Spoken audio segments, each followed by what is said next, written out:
Welcome back to the Peruvian Waltz podcast. I'm your host, Brian Birdie, and I'm joining here from Lima, Peru. It's actually getting quite cold here, unfortunately. I feel that it's really windy and probably not a good idea for me to wear shorts, which I am right now. It's kind of cold here, but probably not as cold as where Peter is right now, who actually had to suffer through this cold in the CONCACAF final, although that was 2 weeks ago. How are you, Peter? Yes, I am good. It's actually getting warmer here now. Finally, it's starting to feel like May for once. It's what 17 degrees, 18 degrees outside. For those of you in the U.S., I have no idea what that is in Fahrenheit. Get with the right system for once, please. That's all I ask. I do want to say, since I'm in the South, it feels really cold here. Same when I was in New Zealand, but I never understood how the Patagonia and Chile and Argentina, how it doesn't even get close to as cold as Canada, which just makes no sense to me. I could understand if it doesn't get as cold as, say, Nunavut or the Northern Territories or Alaska, but somewhere like Ontario, it shouldn't be as cold. It just makes no sense to me. But I'm just rambling now. So, Christopher, how are you? It looks like you're finally back at your home. Am I correct? Yes, I'm finally back home. Had a chill day today. I am wearing my this year's official Sport Boys kit, obviously. No, this is not a plug for Sport Boys. They did not pay me to shirt, but it looks pretty good. And I really wanted to show it off because I recently got it. And for those of you that don't speak the language of America, that's about 65 degrees Fahrenheit, the weather in Canada right now, which is about the same weather that we're having here, too. Here in good Ooh, old Utah. smart. No, Yeah, you're in the mountains. obviously. I don't know that right off the top of my head. Those are compliments, but okay. We'll let it slide. I'm kind of in a bad mood right now, so I know this is team it, but we'll get on to that in a second. So let's begin. Let us begin here. So, what is the equivalent of watching 50 Shades of Grey in football? Watching Rhaegar Garcilaso play. It Oh, is the gosh. equivalent. It is the Oh, equivalent. boy. You just suffer through it if you're a Peruvian. You just suffer through it. I was originally gonna try and split them up into an Alianza Lima and Rhaegar Garcilaso talk this week. But I think we're just gonna focus on Garcilaso this week because it's just been shambolic. It's basically you can put everything we said in the last few pods and put it here.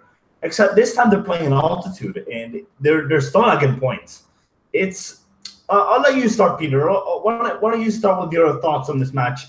I did a rant on Tavares Silva on the site the other day, which wasn't the direct rant, but kind of was. It was a tactical analysis, and I'll get onto that in a second. Now, Peter, I'll let you start this topic. What did you make of Garcilaso today against Nacional Estudiantes? I can't even remember. That's how forgettable that match was. Well, frankly, it was basically the same thing, except just without the goals. Let's be honest. If you didn't watch the game today, you could pretty much just read Brian's tactical analysis, and most of the same points would still be valid from this game. I mean, again, we're probably going to end up sounding like broken records here when we talk about Alianza as well as Garcilaso, but in terms of the actual game today, I'm also probably going to mention the same points you will mention, Brian, but I mean, the defense is still very disorganized. I think that's a stigma of not really having a clear plan, so to say, or just have no real communication, which is something else that's lacking in that back line. I mean, Juan Otero should have probably had at least a couple of goals. He was absolutely sensational. That entire Estudiantes team was actually quite good. And despite the fact they lined up in a 5-4-1, they still basically outchanced Garcilaso. I think they only had one shot on target. That didn't come until the 52nd minute, which is absolutely shambolic considering you're at home in Cusco in the altitude and you're being outplayed by Estudiantes. That's not a good sign. And I guess just to kind of wrap it up with a bow here, Tavares Silva has basically hit Control Z on all of Oscar Ibanez's work. It's like he basically just, all right, I'm going to undo all this, and just change it completely, and it's not worked out at all. Among some of the baffling decisions, Brian, you tweeted it, Ivan Santillán should not be a winger. He should be a fullback for the reasons that you mentioned, in that he is much better when he is doing those overlapping runs, when he has space to run into. Why Julio Landauri isn't starting, I have no idea. Ramua is nowhere near as consistent as he was, and they are now winless in 5 straight games. And you want to give Silva the benefit of the doubt and some leeway. but it's been 9 matches since he took over, and there's been very little progress, if any. In fact, you could probably even argue they've regressed quite a bit. Another laughable decision was kind of similar to what happened to Real Madrid versus Bayern when they took off James for Javi Martinez. I don't understand why they put on Contogiannis for Archibald. Archibald is the most dynamic midfielder. So if you want to go, you're chasing a goal. You got to keep him on. You don't put a defender on who's purely defensive, and it's not really an attacking fullback like Contogiannis is. So I didn't get that. And Garcilaso are just like, they're one of the worst teams in Peru at the moment. Never mind the Libertadores. It's been really, really bad. Well, first of all, I just wanted to talk about Tavares Silva. He's kind of come in after Real Garcia so wrongly sacked Oscar Ibanez, and now it's kind of a tough situation for them because now if they sack Tavares Silva, they'll be completely correct. That will be the completely correct decision. We'll get on to that in a second, but the problem is if you sack him, who's going to want to work for Garcilaso? You already had the problem with Ibanez. You might get similar people who think of the same about Tavares Silva. But I think Tavares Silva warrants the sack because there's no progress going on, there's no process, and they're not getting results on top of that. At least Ibanez got home wins. I mean, at least they won at home. Now they're not even doing that, especially against teams they should be doing it. I'm not going to say they should have been done against Sport Huancayo, for example, but Sport Huancayo, they made Sport Huancayo look like Real Madrid in that one match, and it was shocking. I'm glad I'm not a supporter in the league because I've been watching this match and I suffered through it. Like I just don't want to watch it. I even wanted Estudiantes to win at the very end because it was just pissing me off so much. Now, as for some points, yeah, Santillan should not be a winger. We've already established that, and it's the defensive line is not communicating. I don't know why my tone just shifted there for a second. I should have thought something else, but Santillan is basically taking Landaudi's spot and he's being wasted. He's better when he comes in from behind, overlapping. That's what he does best. He doesn't. If he's already up there, he's not a dynamic player. He's a player that runs from behind and surprises the opponent, and he's very tactical. He's a player that creates that. Basically, he's a player that looks for space while the winger is holding up the ball, while he overlaps and then wins the ball in an attacking position. That's what he does, and it's not shown here. Cosillo is not very good at all, but I mean, I don't really. I'm gonna let you, Christopher, go on to this first, and then I'll give my thoughts about the players because I do have something to say about them. I want to hear your thoughts on it first. Oh man, what an interesting match! I mean, I think I would agree with most of everything you guys have been saying. I also believe that Ibanez shouldn't have been sacked. I think that they were en route to something coherent. We know that in soccer, it's not always the case, but usually with time, if you give a coach time, then a certain style can develop, which hopefully helps the team.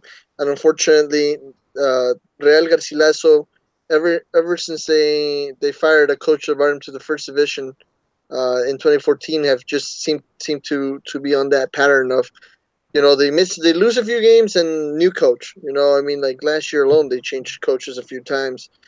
I heard Ramua maybe he's not doing as well. I would actually say in this game, Ramua was pretty decent compared to some of the other people I agree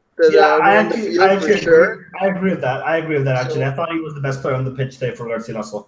For sure, I think we should also point out probably Ortiz. I can't remember what his first name is, but I think he had a pretty decent. I think he had a pretty decent performance too, because honestly, there was a few of those players that were just terrible for Garcilaso. Mendoza, Arismendi, right?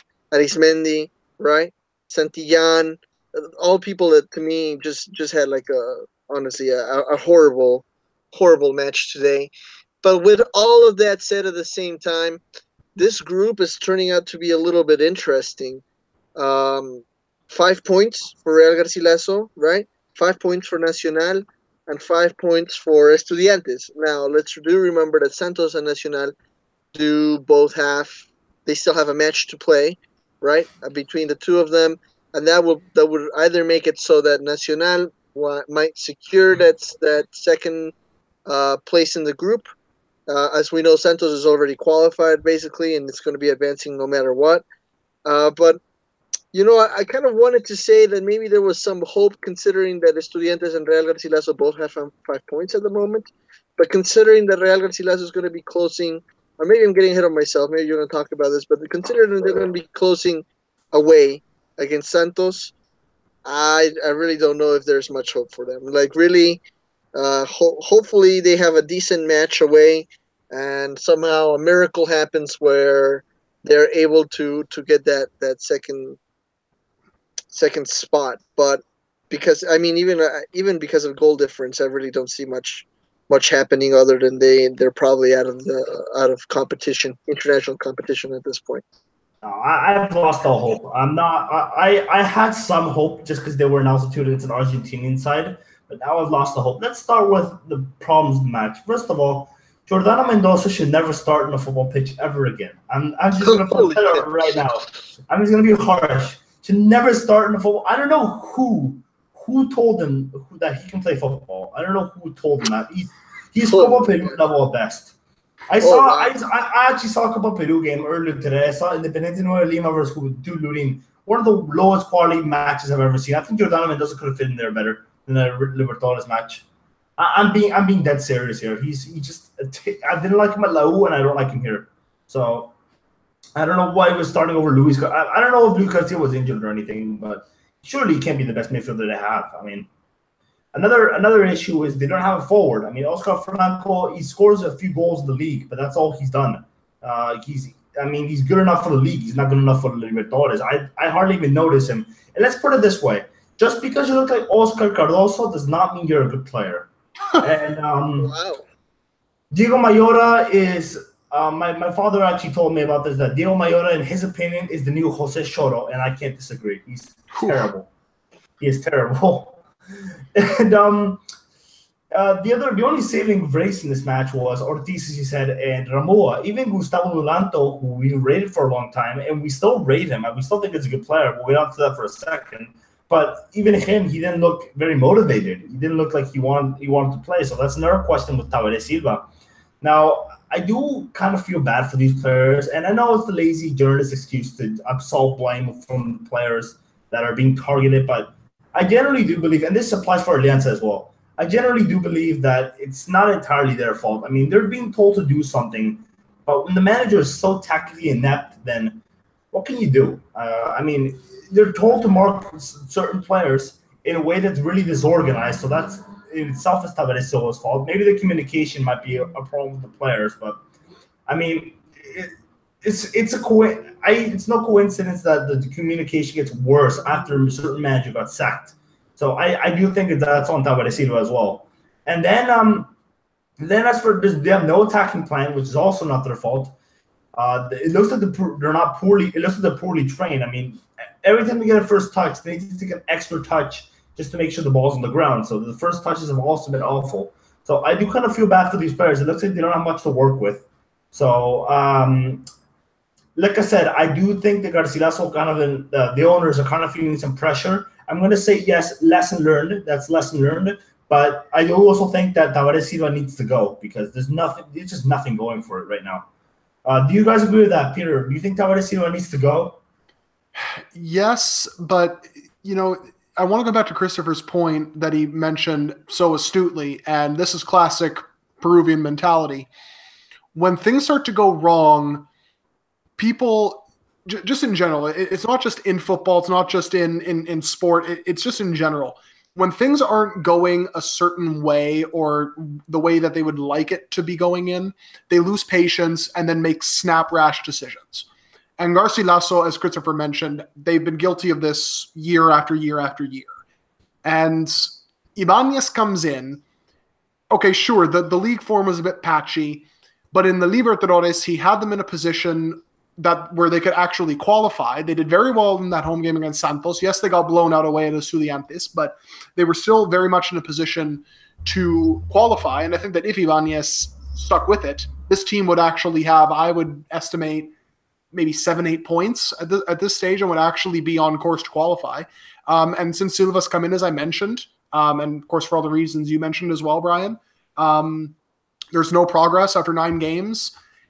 You have to cut your losses and say we made a mistake. We got to get him out. But Garcilaso, they cannot afford to be this impatient. And that goes with many, many other clubs.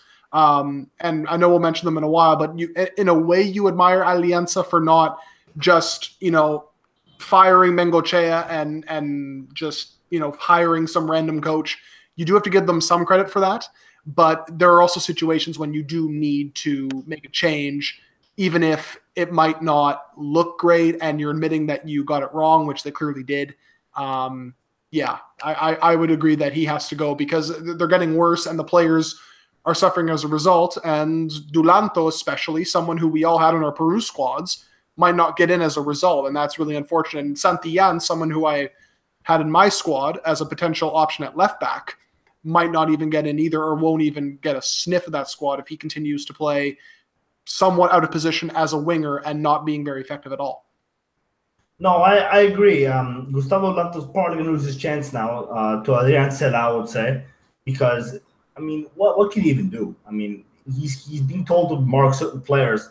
You can see his quality when he plays, but you can also see he's not motivated. Today I just didn't see him want to play. And that's not something I ever saw with Ibanez, or Navarro for that matter. So he's looking like he was at his old at La U when he used to play there. He wasn't very good back then, but he was still like 19, 18 years old. So yeah, what can you do? It's no coincidence that this is it's a coincidence, I guess, that this is his worst form in 2 years, and it's got to be down to the coach. David Silva should be mentioned that he's already been at Real Garcilaso, and he failed last time too. Yeah. So it's clearly he's not a good coach at all. But it's it is shocking. As for the Nacional 4-0, we basically talked about both games in one, except they actually conceded 4 goals, and I tactically analyzed the game. Yes, defensive was shocking, the communication was shocking, but again, there's no need, or there's no spirit in the game. Just look at the third goal that Nacional scored. There are 3 players around. I think it was Rodriguez or Fernandez. I forget who it was. I think it was Sebastián Fernandez or something for Nacional. He got the pass. He got a long ball from, I don't know who it was, but he got a long ball from somebody inside the box. There are 3 Real Garcilaso players around him, and not one tried to close him down. Not one player tried to close him down, and he just made the pass to Barcia, who got the goal. So I don't see any motivation here. They were 2-0 down, yeah, but that's no reason to concede more. You could have at least tried to close them down and try to avoid the goal. You got to give it your all, no matter what. Another example of this, and this is not a Peruvian example, but Mexico against Chile, they didn't look motivated at all after the 3rd goal. I remember that match very clearly. So, yeah, that's exactly the same example I'm using here. I just don't get it. So, Christopher, do you think Gustavo Silva should go, or do you think they need to afford being impatient? Well, this might be the randomest comment ever, but honestly, being a soccer coach, a professional soccer coach right now in Peru must be both the best and the worst profession ever, because they fired. I feel like at least half the league just got rid of their coaches the second that this torneo de verano closed, and all of a sudden everybody's scrambling for coaches.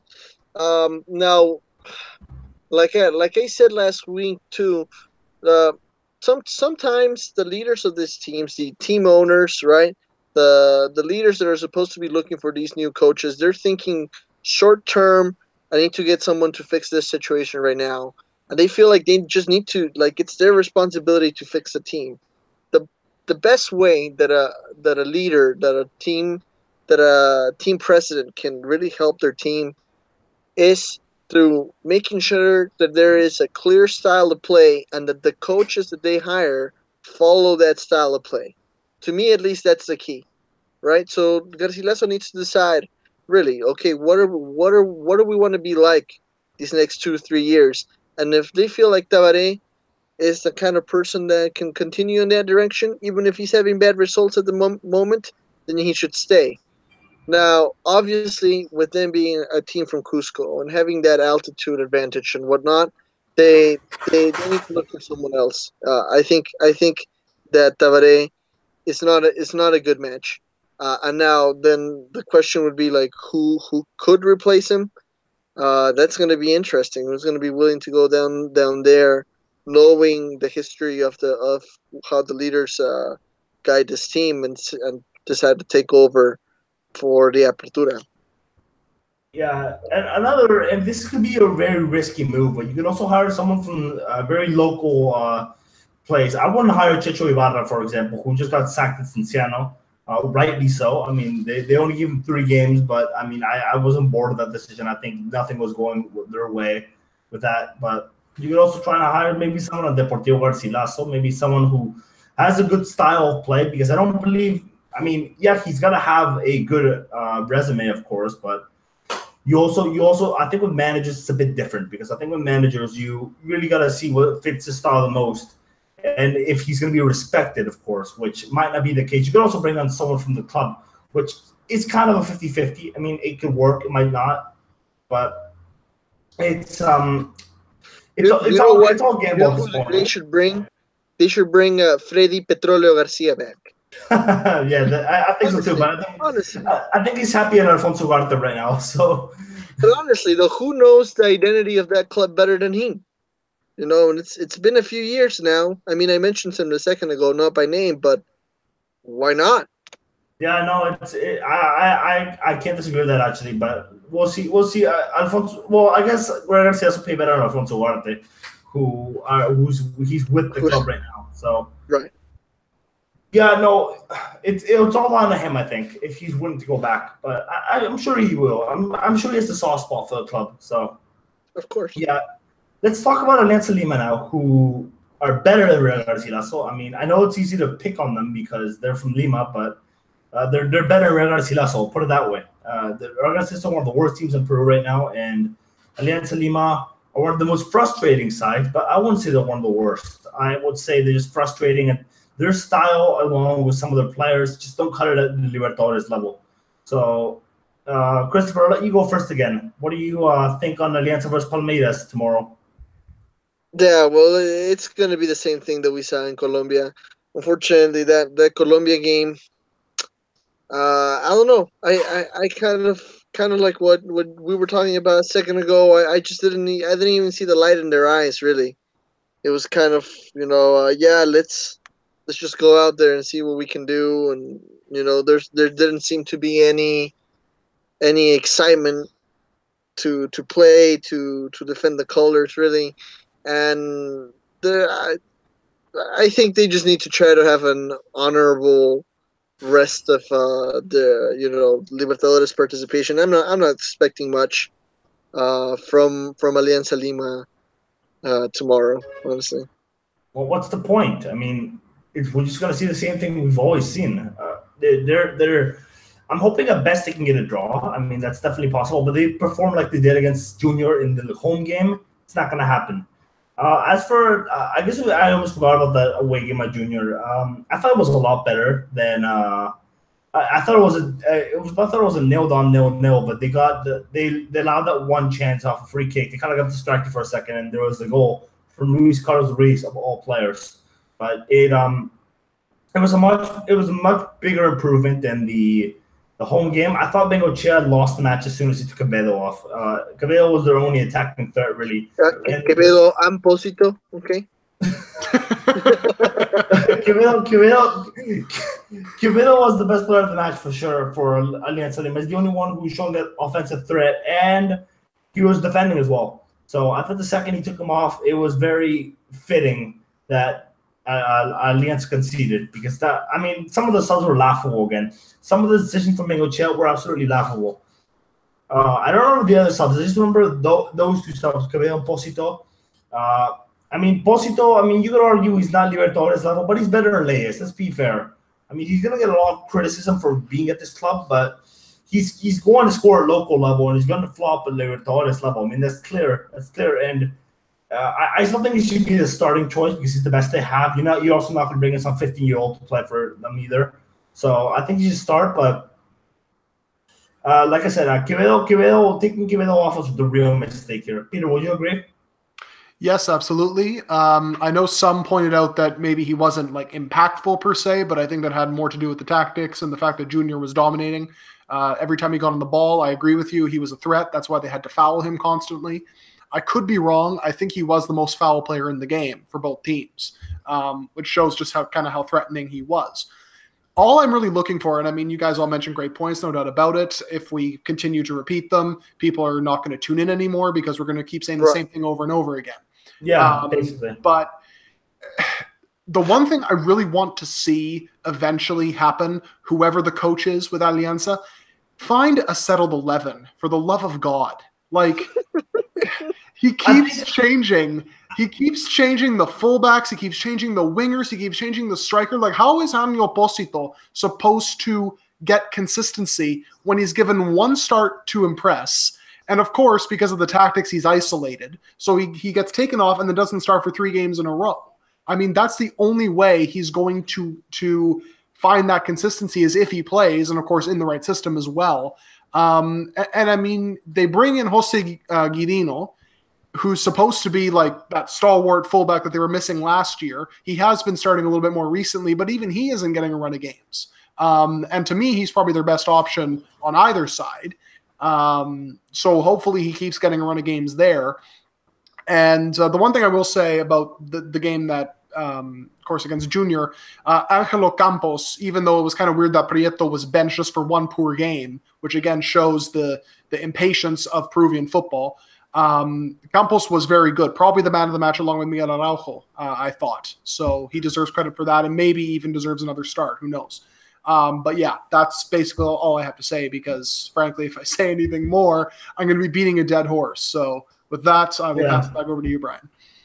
Yeah, no, I also wanted to mention that besides Quevedo, the best attacker was Luis Garro. So yeah, just let that sink in. Luis Garro was the best attacker on that night. So, and Posito was great too. But... Just let that sink in, though. Just let that sink in, though. Luis Garro was the best on the night for Alianza. He was the only one creating danger, and it wasn't even that much danger. But at the very least, they looked organized. At least they looked organized. They were just dropping way too deep, and that gave Junior all the chances. The midfield is also non-existent. Now, I will disagree with you on one thing, Peter, because I do think Alianza has kind of gotten the grip of the starting lineup. This starting lineup is the one that started the past 3 matches, so I think they've kind of gotten a grip on it. But it's it is laughable. I don't understand it, and it's weird that they keep on doing this. Hold on, the stream's paused. I hope this is nothing bad. Christopher, I'll let you go on to this and finish the point. I just gotta fix this, and I fixed it, but I already gave it to you. So when you finish, no, I think there's nothing more to say. I mean, like if anything, one hopes that the fans will still show their love for the team and show up to the match because there's nothing that's worse than seeing the Peruvian champion with so much history play at an empty stadium. I think that's just sad. They won't because the tickets are really expensive to see their team that's already been knocked out. So that is also true. That is also true. That is something that the organization should have taken into consideration too. But yeah, I mean it's going to be sad, to see an empty stadium. We'll see how things go, and also you think there should be such a hype, but I mean it's Palmeiras for heaven's sakes. It's one of the big ones in Brazil. But unfortunately, it probably won't be that way. So a draw here, and then they're gonna go to Argentina for the match against Boca, and there isn't much there to expect either. Well, little caveat, guys. That is Paulo Guerrero's future club, Palmeiras, for you, by the way. No, he's going to Boca. We all know that. So, no, Racing. He's going to Racing. He's going to Palmeiras. We'll get up to that in a second. I actually do have a comment about Guerrero to Palmeiras, but no, Alianza. We're not gonna talk about it anymore because we're just gonna sound like a broken record. And I'm kind of praying that Libertadores just ends just for this pod because it's the same thing. We'll talk about the same thing every single week. I mean, you can listen to the last 4 pods and you won't notice any difference between them. So, yeah, no,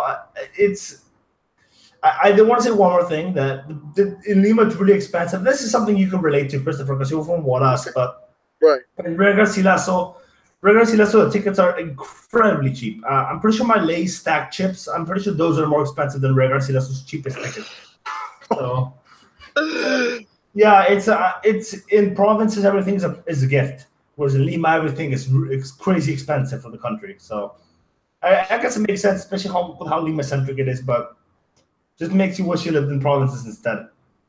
Yeah. So, anyways, before we move on to the questions, we want to talk about Paulo Guerrero. You guys think he's one of Palmeiras or not? Because I think this is an excuse. This is just an assumption, a personal hunch. I think this is just an excuse so they can play Eurico Grau, who's a Brazilian. What do you think, Peter? I think that's a massive conspiracy theory. Excuse me, I can't speak anymore. No, I mean, look, we all know about the contract standstill. He wants a 3-year contract, which at 34 years old is pretty hefty. Let's be honest. Doesn't matter how good you are. And he's asking for close to about, I think it's a little over $3 million a year, which I think it's a bit less than what he's getting now, but he also wants a reimbursement on the lost wages during his suspension. And I mean, look, again, as great as he is, as dedicated as he is to Flamengo, look, I will say this. The only reason why I think that theory is, and no offense, Brian, complete you-know-what, is if they really wanted to play him, then why were they entering negotiations with Paulo Guerrero? Why didn't they release him even if he was suspended? Or why didn't they just basically say, okay, listen, your contract's expiring in August. We don't care. We want to play this guy. We want to play that guy. Then we're just going to let your contract run out. We're not going to negotiate with you. Find another club. The fact that they were still negotiating with him even up to a week ago basically says to me that they definitely want to play him. But Guerrero and his representatives, I think, are playing a little bit of hardball. And that's why you're seeing the Palmeiras link. That's why you saw the Racing link a few weeks back.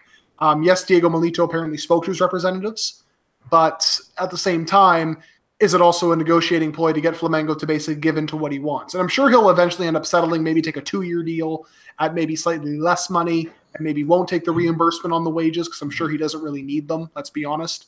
So yeah, I think that's basically nothing. I think a contract will get done eventually. And if it does happen, I don't think he's going to stay in Brazil because he did say he doesn't want to play for another rival of Flamengo. So I think, and much to the happiness and excitement of Fox Sports Argentina, he might actually end up going to Argentina finally, which I'm sure would be a lifelong dream for them to see their favorite non-Argentinian play in Argentina. Well, that was just a personal hunch of mine. I really just wanted to get that out. Now let's go to before we go to the Huancayo game, why don't we go to the questions, Peter? We had 2 questions. We did indeed. One, I think Christopher could answer it better than us. So why don't you read the Football Manager one first? Okay, so here it is. So Rob Gilman at Torino Blogger asked us, basically they had a random question. He's currently enjoying a game of Football Manager as Alianza Lima and came across Atletico Torino in the 2nd division. I don't suppose you know whether their name and the maroon shirts are a tribute to Torino in Serie A or just a coincidence. So with that, Christopher, I can see you're very excited to answer. So what did you want to say? Oh, man. Atletico Torino is known in Peru as El Rey de Copas, the King of Cups, because in the history of their club, they have won 6 different Copa Peru tournaments since the 1960s. Now, they are a team from the northern region of Peru, from Piura, and if I am not mistaken, yes, they were inspired from the Club Torino in Italy, but there is not much of a connection other than that. In fact, if I'm not mistaken, their mascot is actually a gas tank. So other than the name, yeah, they're not a bowl or anything, a gas tank. I can because they're from a region of Peru that produces natural gas and petroleum. So obviously that's why that's that.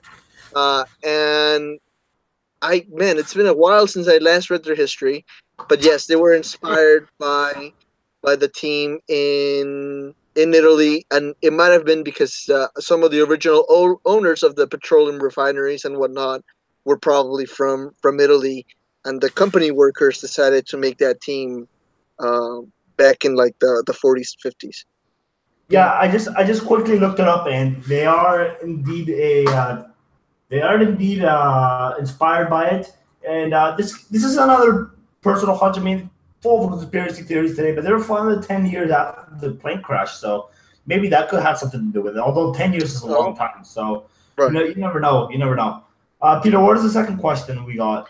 Yes, so more related to actually literally what we just spoke about. So almost would have been a perfect segue if maybe we started with that question. But anyway, Abel Gamarra at Abelanda81 asked us, what do you think about the Court of Arbitration for Sport decision will be in regards to Paulo Guerrero? If the worst case scenario occurs and he is going to miss the World Cup, then who would take his spot?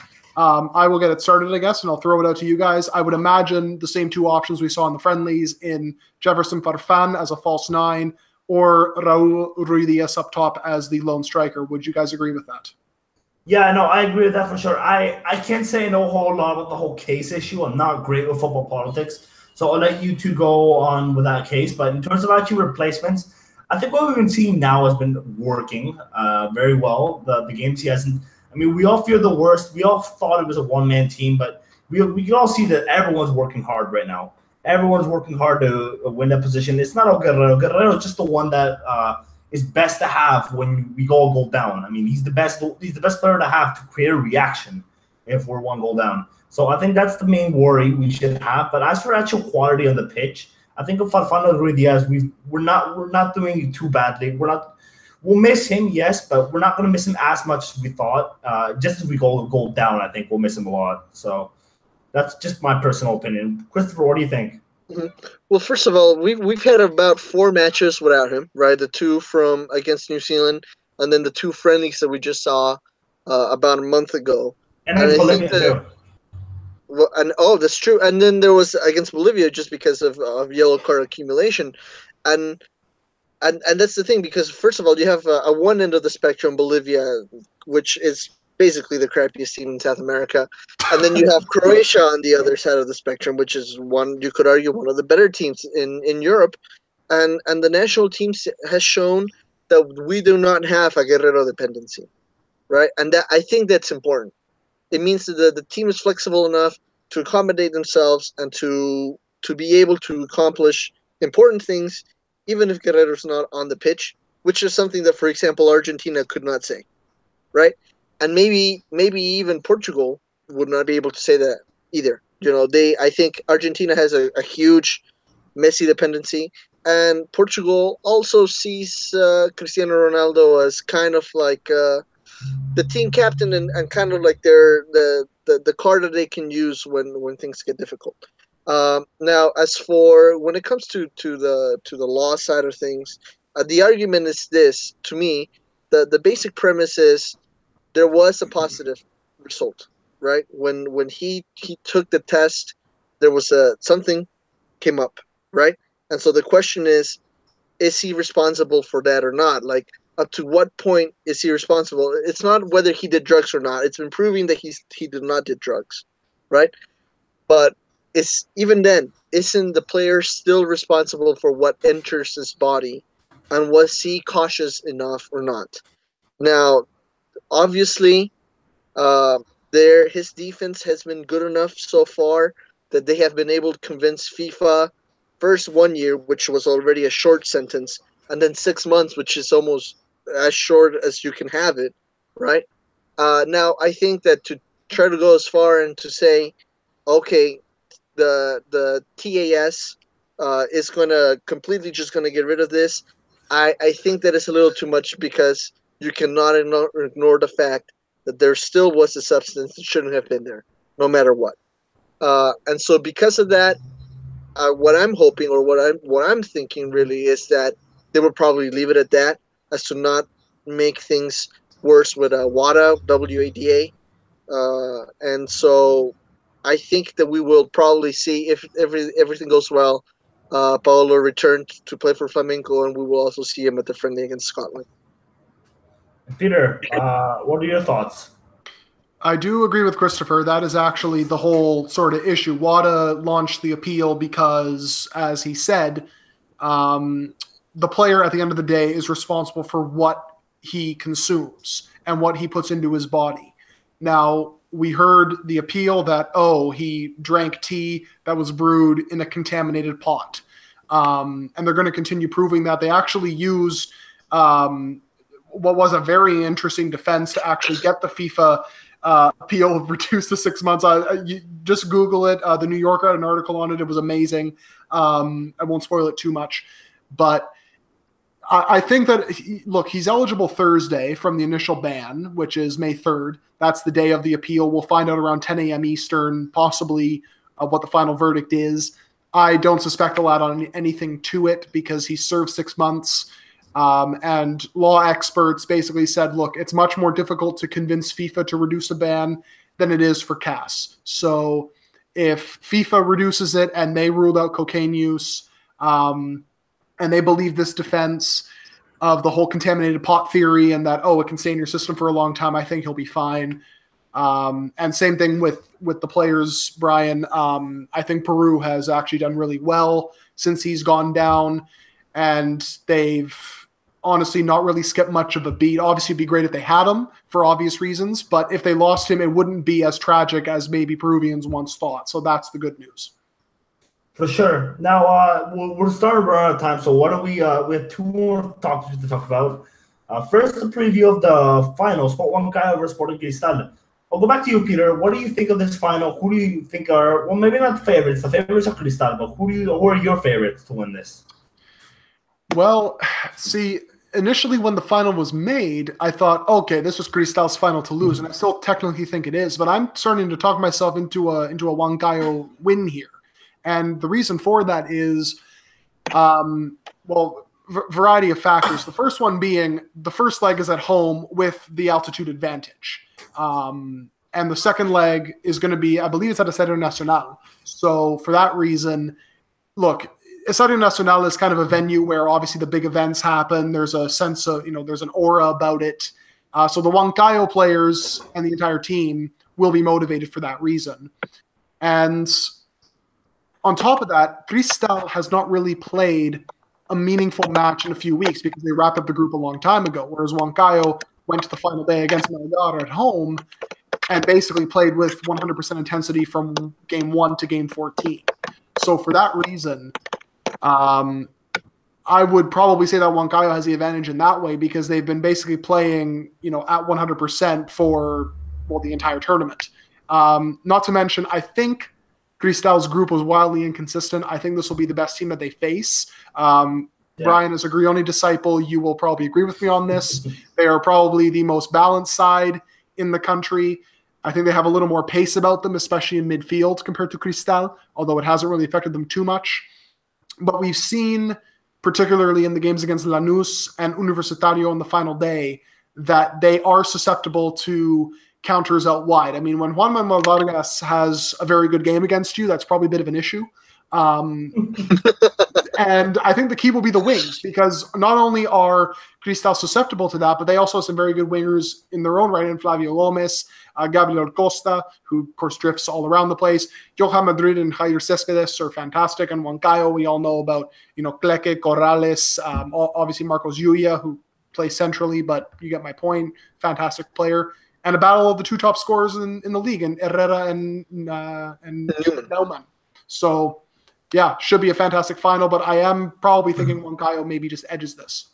Yeah, I agree with that. I think Huancayo is going to win as well. Cristal have a few weaknesses. They look fantastic on the offense, and if they can stop them, if they can stop, well, an away goal won't matter. It's if I'll go on to this rule in a second, but basically, if you win the first match 1-0, and then Cristal wins the second match 8-0, goes to penalties no matter what. So they had this kind of rule back in like 2013, but it wasn't to penalties. They go to a third match, which I think is a lot better, because it's if you win 1-0 and then 8-0, then the second match, then that there should be a winner clearly on aggregate. But that's kind of how it works. It's kind of a stupid rule, but that's how they decided to do it. So we're gonna have to go with that. Now, I wanted to say that both teams have their duos. There's Yuya and Neumann in Huancayo, and there's Costa and Herrera in Cristal.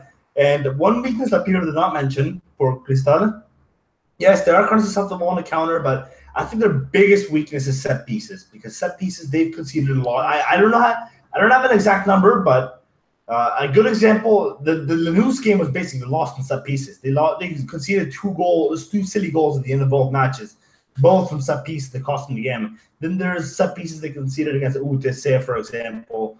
And with players like Neumann who can really threaten on set pieces, that's going to be a problem with Cristal. It's really been a problem. Pato Alvarez has not done a good job organizing his defense at the very back, so I think that's going to be a problem. And yeah, I'm excited to see this match. Huancayo are kind of an undervalued squad. There are other good players like Ricardo Salcedo. There is Joel Pinto, who's kind of getting on now, but he's been very undervalued throughout his career. And of course, there's the two center backs who I forgot their names now, but they're pretty good.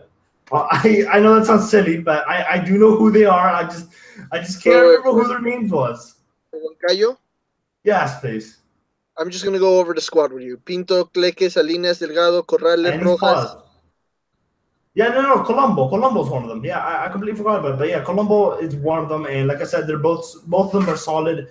But I think their fullbacks are a little better. I think Cleque and Corrales are their two fullbacks right now, and they're both solid. Corrales in particular, I really like. And Yuya and Neumann are going to be the two key players here, as is Herrera and I'm going to say Gomez. Gomez is going to be key as well. But it's going to be Gomez and Costa, who's improved a lot this season. And Flavio Gomez has really surprised me. He's basically completely benched Fernando Pacheco, who we thought was going to kick off immediately, but he's been really frustrating instead. Christopher, what do you think on this final? Who do you pick as your favorites here? Well, you guys might be leaning more towards Huancayo, but I think I'm actually leaning more towards Cristal. It is an interesting system, right? The fact that Huancayo can win one, Cristal can win the other, and then we would go to penalties. I think, obviously, that is a huge mistake. Something that we always complain about in Peruvian soccer, that we need some consistency on how the league should be played so that it doesn't confuse the fans. But with that said, and the fact that, Cristal won their group weeks ago, I know that they haven't had any high-profile matches, or at least they hadn't. And then there was this Universitario against Cristal this weekend, 3-3 match, wonderful match, by the way, for those that didn't have the chance to watch it. I honestly thought it was a great match to watch, and it shows you this Cristal side that even though they have some older players that have been questioned in the past. I'm obviously talking about Reboredo. But and Casulo. And I mean, even Loba. I mean, like, everybody loves Lobaton, but he's getting up there in age.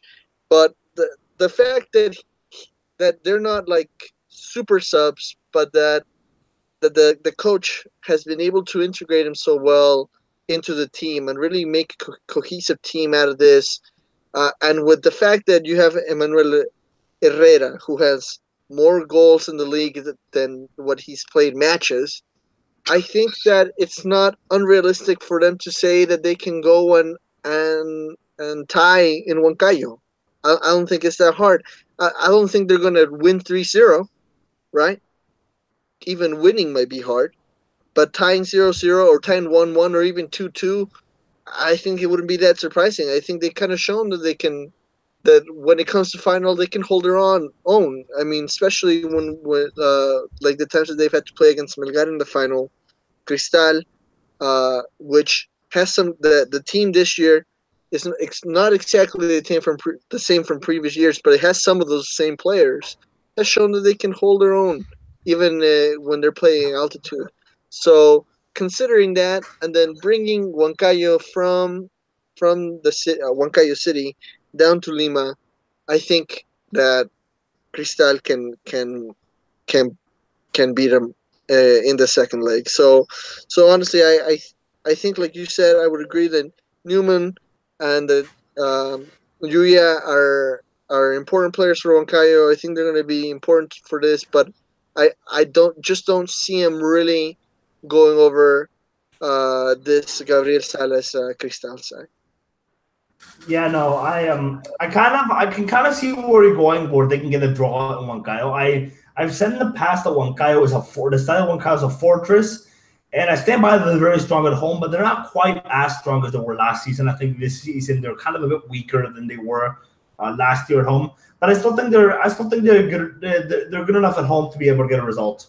So this is my personal opinion on it. So yeah, we're 10 minutes left. So let's talk about the last bit. We want to talk about the Liga MX season has come to an end for Peruvians. Well, for almost all of them, the only ones that are there, Ruri Diaz and Raiz Sandoval.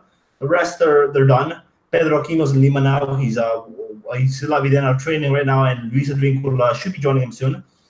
I wanted to ask you guys, besides Rui Diaz, who we're obviously going to say is the best Peruvian, most of us are anyways, who was the best Peruvian in Mexico? I'm going to go with Santa Maria. I think Aquino, I love Aquino. I think he had a great first start to the season, but he kind of got worse as time went on, as Lobos got worse. And I don't think it's entirely his fault that the players around him just weren't that great. But Aquino should be back in Monterrey next season. He should be playing. And yeah, I think him and Santa Maria were probably the two best. I just think Santa Maria just edges it just because Aquino kind of had a poor second half of the season. Peter, you're a Peruvian abroad guy. Who do you think had the best part of the season? I mean, Santa Maria, after returning from Peru duty, was awful. And he got suspended twice, one for a red card, one for yellow card accumulation. And he looked a little off the pace. Now, I wonder if maybe he was fatigued or injured. That's very possible. We know Aquino was injured towards the end. That's why he returned to Peru immediately, because he had a minor adductor injury. And that, I think, contributed to – I mean, I necessarily don't think he was poor towards the end of the season. I think he was still just fine. But you could see that when he was, having to go into a full sprint, he didn't look the same. And in a couple of those games, you could see him favoring his inner thigh and his groin. Now we know why, because he was obviously dealing with it, but not to the point that I think it completely hindered his performance. In terms of who I think was the best player, I think it was Aquino personally. Advincula was not great to start the season. I didn't think Santa Maria was particularly great in the final month. Mind you, he only played 3 games due to suspension, as I mentioned. And I still think that Aquino, despite the injury, was still very, very good. I think he had a couple of fantastic showings for Lobos.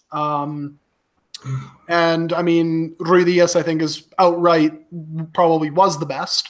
But if I had to pick another one, it probably will be Aquino, because the rest of them were just either inconsistent or dealt with runs of form at not so ideal times. We also got to consider that some of the teams they play for, most of them play for small teams. I mean, Gomez, I didn't think was that bad to begin with. I think he was ill-disciplined, and I think they were being harsh with him at the time. He clearly didn't show up to training or something like that, because for them to hate him so much, I mean, there's got to be something wrong with that in that right there. I think Avila was also quite good from what I've seen. There's rumors of him going back to Peru, but there are some people who mentioned that there are some people sticking up for him. There's some people who think that our Mexican team should pick him up, and that wouldn't be a bad idea. I mean, I don't think it'll be a big team, because I don't think he's quite the big team player. But he did all right. I didn't think he was that bad before, which is kind of weird, because Lobos they had some players who performed and others who just didn't, and I think that was their ultimate downfall. Actually, their downfall was that Cruz Azul wished them good luck at the beginning of the season. But besides the point. Oh gosh. Anyway, Christopher, what are your thoughts on this? So I'm going to throw a curveball in there, and I'm actually going to say Galese. I know that he was out on injury. I mean, he had some time off. I mean, about what, like half of this Clausura tournament he was out, right? Pretty much. But the fact that he was doing really well before the injury, right? And then he came back for the very last game, and he had a really decent game. It kind of shows his level. It shows his skill level, and it shows that it was he's someone reliable. I mean, when he's not injured, that he's someone reliable that can give you that security that Veracruz, who has been fighting in the lower parts of the table for the last few seasons, needs. So they relied on him, and while he's been there, he's been doing pretty well. And if anything, I think that's kind of what one should look for in someone that you're bringing from abroad, some consistency.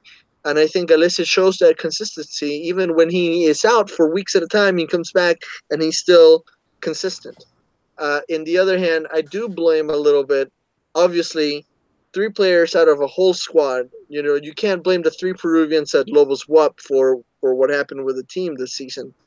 But when, like I said, when you're a player that's coming from abroad, there is an extra, just a little bit more responsibility than if you're just a a player from the domestic league.